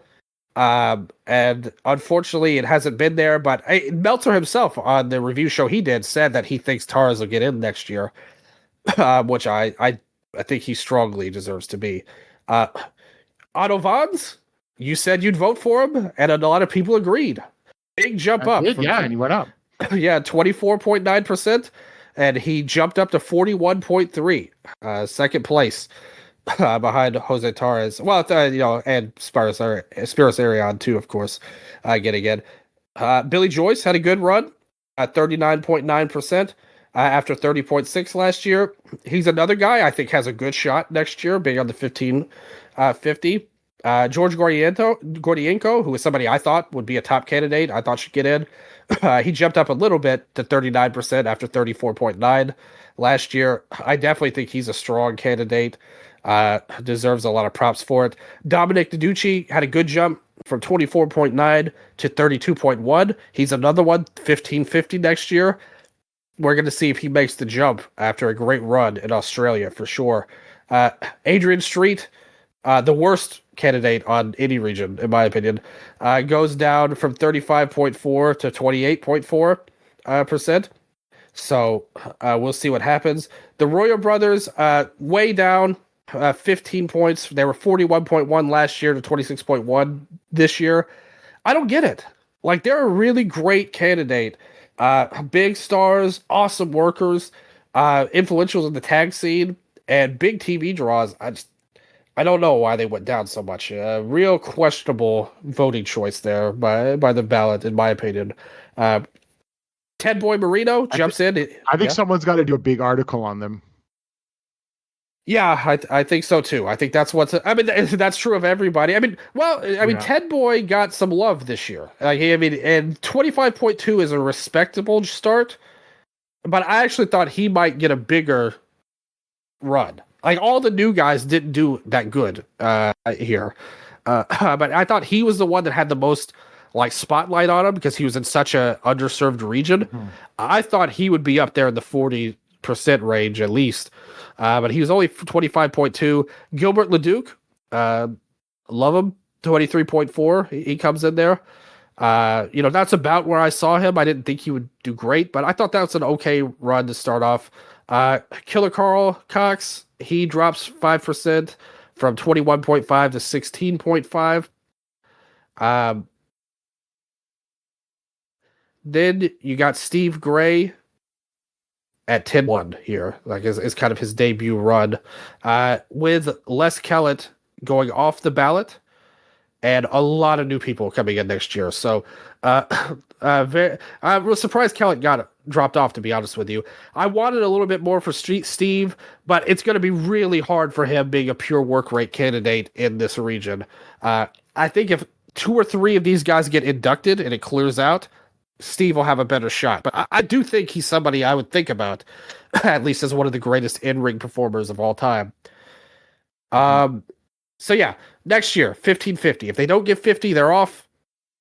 Dominic DiDucci and Killer Carl Cox. I think DiDucci has a much better shot than KKK of getting in. And then, so many new people coming in here.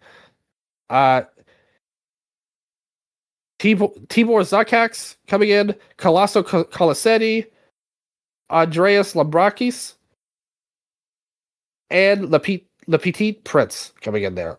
So not as bad as you would think of me pronouncing those names, I would say, right off the bat. Tibor, I think, is a great candidate. Petit Prince is somebody that I've heard great things about. I'm not super familiar with, but I've read some stuff about him, and people were bigging him up.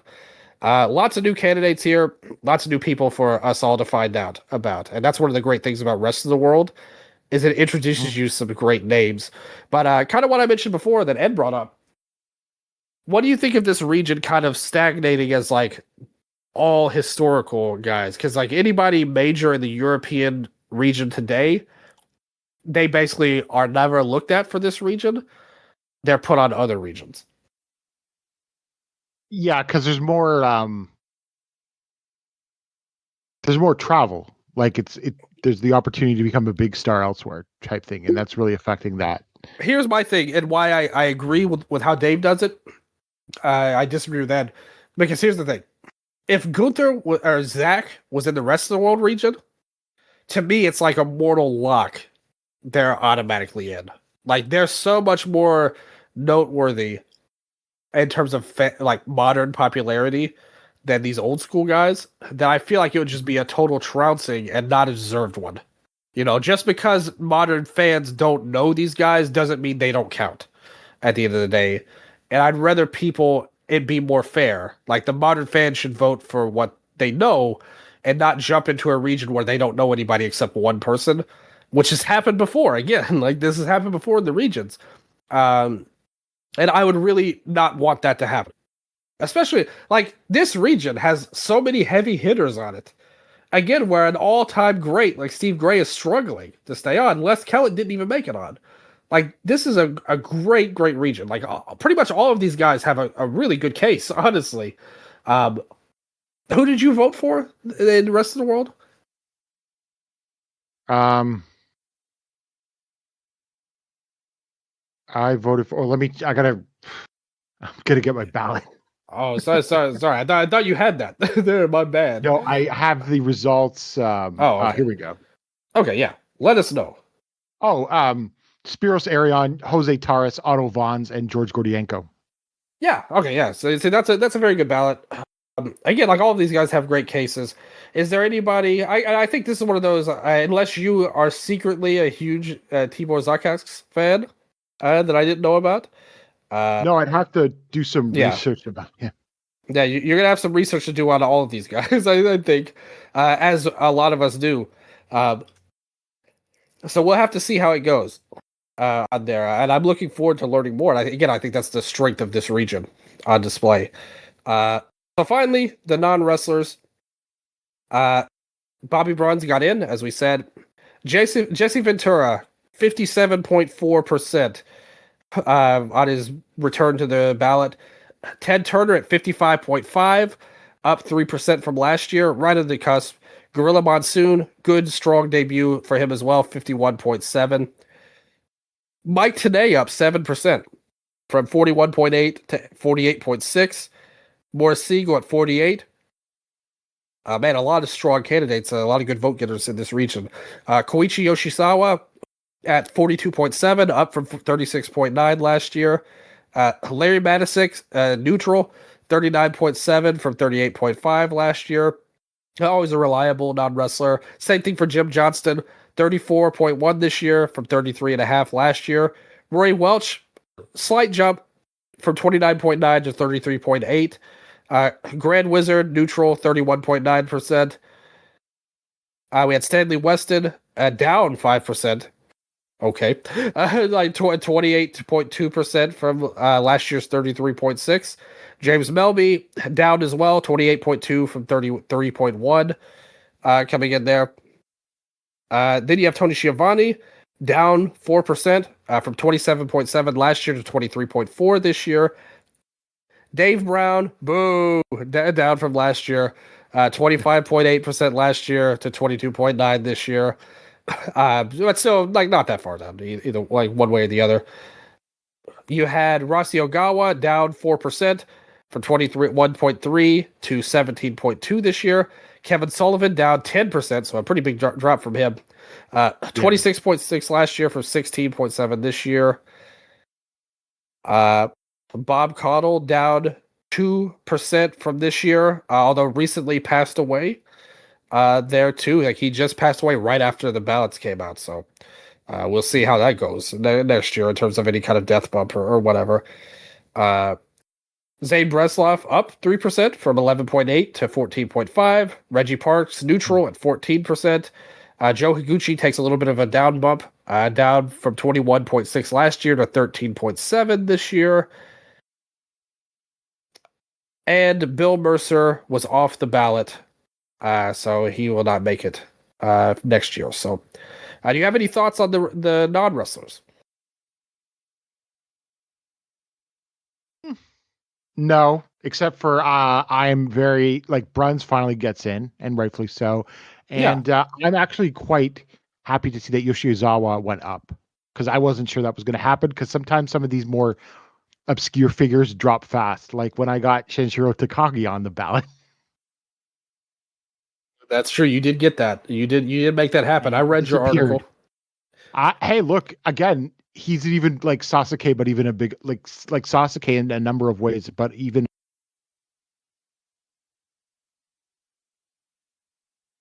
Well, I mean, maybe he'll get back on one day. He just returned to the in the ring, right? future, although it'll probably be years from now. Yeah. Yeah. At some point in the future, I'll lobby for him again, but it won't be for a number of years. Okay, And probably for the I best. really do believe in him. Yeah. Yeah. Do you? Yeah, Koichi did go up. That's good. I like him for sure. Again, this is another one where I kind of like. I think pretty much everybody has a case. It's just a very weird region where we're comparing all of these different types of people. Mhm. Some of it gets very philosophical because there are some Yeah. people very like both very pro and very anti Jim Johnson, for example, and Yeah, Ricky yeah. Price, Yeah, like the right? outsiders, not on-screen people, pretty much. Like, kind Yeah. of.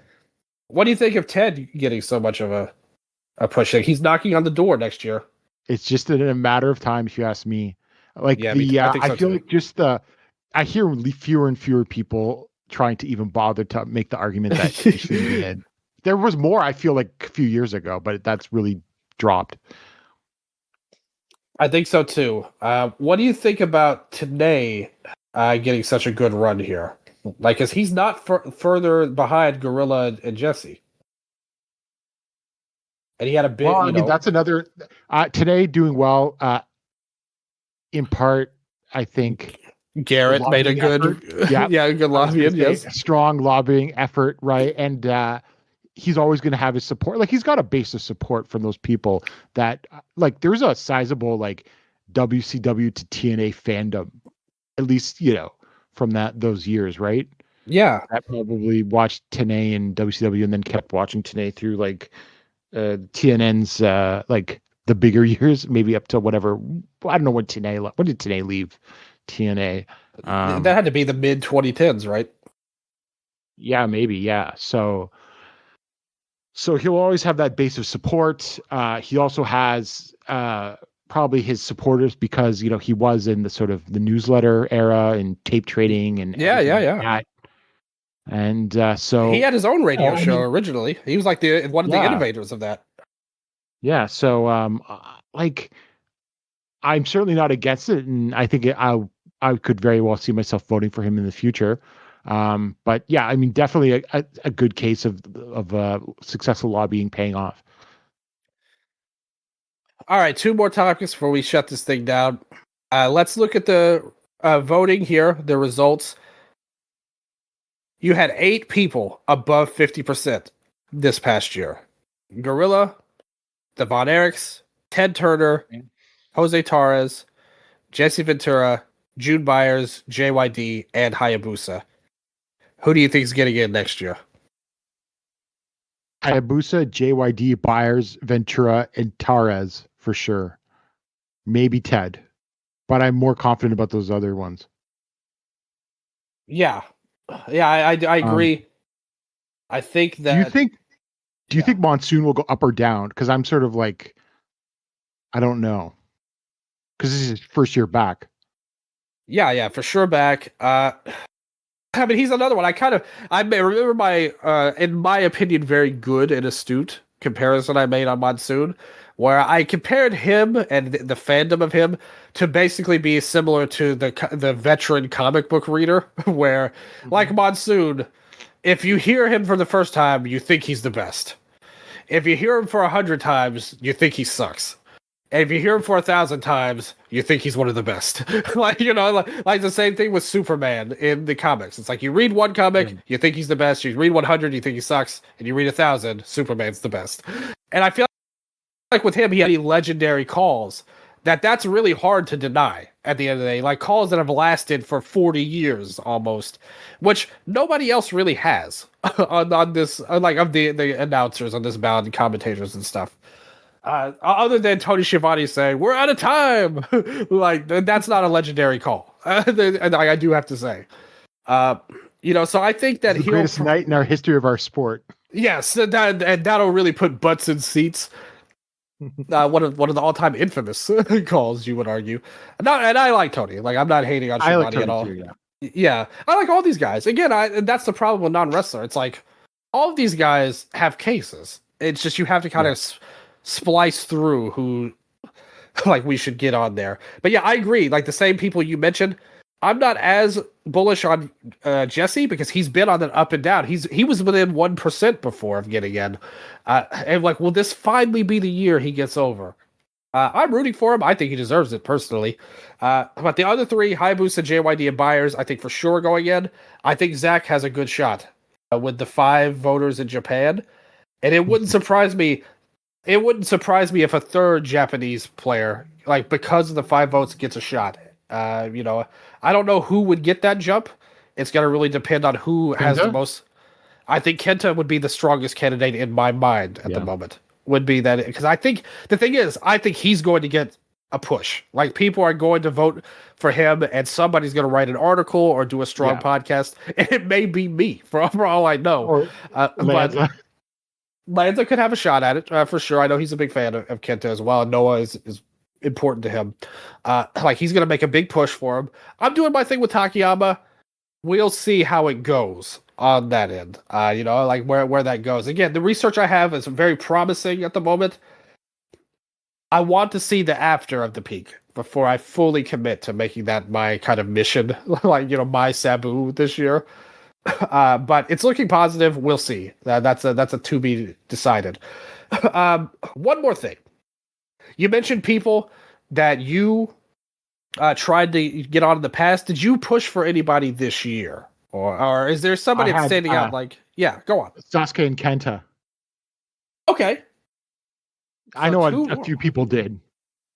Yeah, Kenta was one of mine as well. I pushed 3 different people in mine, and Kenta was one of them. And I basically said, I know I'm not the only one saying this. So I can't really take that much credit for it, to be honest. My other 2 that I messaged him about, and I emailed him about. The first one is Sadako Igari, who was the first ever Joshi wrestler. And I went down a wormhole of hers, and she actually did kind of a vaudevillian barnstorming style, a wrestling act, 3 years before Ricky Dozan started in 1948. Her and her brothers did a show touring for army bases at the time there. And she ended up going on to basically start legitimizing women's wrestling. After, by the way, in 1951, women's wrestling got banned for a period. Some people say that Ricky Dozan caused that because Igari was too popular, but that's just a rumor. Regardless, it did get banned, but she went through, she returned. She actually got trained by Kimura, the legendary judoka and wrestler that Ricky Dozan turned on for real in their match and shot. She got trained and had a bunch of her people that she recruited from legitimized women's wrestling coaches at the time and wrestling coaches in Japan. Working with even people from the army and stuff to bring more into the fold. And that led to Mildred Burke and company coming to Japan. And not to mention, a lot of Sadako Lily Igari's shows that we were on did houses above 10,000 reported at the time as well. And was basically a heavy title contender all throughout the 50s. Until she retired in 1959. And to be honest, historical significance, it's nearly impossible to be stronger than hers. Literally every Joshi wrestler, in my opinion, it's not hyperbole to say they cannot be traced right back to her. I think she would have to be like an auto-induction candidate, but I fully believe the Hall of Fame is not complete unless she's in my opinion. I think she's as strong of a pioneer case. And I'm really, honestly, among the absolute most important women's wrestler ever. I really believe that. My other person I nominated was Maki Fumiyake. Her impact isn't quite as dramatic as Igari's. She's not as good of a candidate at all, in my opinion. But the biggest stars in the history of Joshi, also a movie star. Yeah, that's right. Very famous. She was more famous as a movie star, but later on, Yeah. her run in Joshi was short. Like we have to remember that. Uh, but the thing is, like basically after Igari and company retired, there was a decade plus of strife. For the Matsunaga brothers, they finally came up with the idea to market one of their wrestlers as an entertainment style idol for the first time, and Mach was the one who broke through, and her popularity is what sets the stage for the beauty pair, which, by the way, she put over before her retirement, especially Ueda, which then led to the Crush Girls. And in fact, her archetype is a direct link to the kind of wrestler Tom Nakano and Saya Kamatani are today. I basically said it to Dave, like, ultimately others ran, and some of them even flew, but she's the one that walked first in this path, and that changed Joshi forever. So again, these are historical significance candidates, not necessarily work rate runs. And then I kind of bounced it out with Kenta at the end. So if anybody wants to do some research into them, I highly recommend it. I definitely think Igari, like, I get it because it was so long ago. I don't know enough. I don't know enough, and I'd have to look into her, but I would definitely vote for Maka Fumiaki. Yeah, again, I do know enough about her. Yeah, just like I said, others ran and flew, but she walked first. And I think that, to me, is a Hall of Fame candidacy in terms of historical significance. And a big star as well. Again, I couldn't find too many numbers for her shows. Obviously, back then, getting the attendances were a bit harder. But I did see some for Igari that were over 10,000, and like pretty much all of them are on cage matches. There's only a few on cage matches over there, but a lot of them are big houses that she's a part of. And she, like, even if she wasn't in the main event, even if she's an undercard act, her influence is what made it happen in the first place. So you'll have to do some research into her. Highly recommend it to all the fans out there if you're a fan of history, and specifically Joshi history. There's some really good stuff on Igari and Fumiaki online that you can check out. And you'll learn some things on there. So we'll see what happens. We'll see what my word is worth this go around for Dave there. But we'll see. Maybe I'll even get a vote at the end of it. We'll have to see. So thank you guys for tuning in for our second. As I promised, this was shorter than last time by an hour. It was still long. Like, don't get me wrong. I didn't say it wasn't going to be long. I said it would be shorter than last time, which it was at the end of the day. So, most importantly, thank you, Gerard, for coming on, lending your expertise and letting everybody know how you voted, what you thought of the results, and giving me something fun to do here to talk about it. It was much more entertaining than watching Dynamite. Well, thank you very much, Dylan. I always have a great time going on, and I just love talking about history and wrestling history. And that's the best part of the Hall of Fame. Like, more than anything, I'm somebody who, and that's why I love it so much, even without voting directly on it right now. Regardless of who's in or out, just the opportunity, what other reason would we have to talk about these legendary figures in a modern sense without this Hall of Fame? And I think that's the great thing that Dave has put together. And, he does deserve a lot of credit. That's why I said he should be a nominee for the Hall of Fame last time, because I really do think this is, like, extremely important to keep wrestling history alive at a time where it's, like, it's more important than ever for us. The people who are living right now through this era where there's 1 million hours of wrestling every day. We have to try to fight to keep the historical stuff alive and talking about it, and talked about with good authority and good intelligence, which, again, I think Dave's done a fantastic job in that. And I mean, I'll be honest, there were a few years ago where I thought, man, so many people are getting these ballots now. Like, are the right people getting them? Is the voting getting watered down? But, I thought about it more, and you look at the people who got in, and I honestly think the Hall of Fame is in a better spot now than it was 10 years ago, so to speak. When it was all old curmudgeons, pretty much. And like Sting wasn't in the Hall of Fame. And I think that the Hall of Fame is in better shape than ever, thanks to the work of the voters. And that does include you. And a lot of the great historians out there, again, that I praise and that I've been so lucky and blessed to consider friends, some of these smart people about this stuff. So I really appreciate the chance to have you on, and I can't wait to knock on this door once again next year in some form or fashion. I have some ideas I'll probably run by you. It might not be the same as it's been the last couple of years, but I have some ideas to kind of keep this train rolling, but just in a different manner next year. But yeah, anything you want to plug before we get on out of here? Just listen to the Emerald Flowshow on the Voice of Wrestling Podcast Network. We cover mostly All Japan and Noah, but on our last episode, we also talked about GLEAT, the debacle in Yokohama, as I call it, and DDT. And I've got a big, we're going to be watching more Big Japan because there's a So Daimonji versus Yuya Aoki heavyweight title match coming up on the 25th. And you better believe we're going to be reviewing that. And I'm excited. I think it's going to be really good. Unfortunately, it appears, since we talked about him on our last episode, Nakajima further away than ever from being a Hall of Fame nominee, thanks to this great run that he's on. Yes. But that was actually very fun. That was the best part of the episode, in my opinion, was you guys talking about how bad the great show did and everything like that. So I look forward to more fun to be had. So check out the Flow Show. It's really quality stuff from Gerard and Paul. And again, anybody that's doing Hall of Fame audio or articles, check it out just for fun. You learn a lot of stuff. And you get to become your perspective grows as a fan at the end of the day. So again, thanks to you, Gerard. Thanks to everybody listening. As always, you know I love you. And until next time, sayonara.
now, the moonlight carry.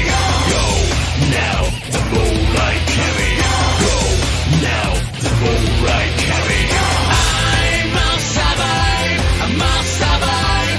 Dogs can never quit. Go to hell, go to hell, go to hell. Go by Chongqing. Go, we must survive, we must survive. We never need to quit. Go to hell, go to hell, go to hell. Go by Chongqing. Go now, the moonlight carry. Go now, the moonlight carry. Go now, the moonlight carry. Go now, the moonlight carry.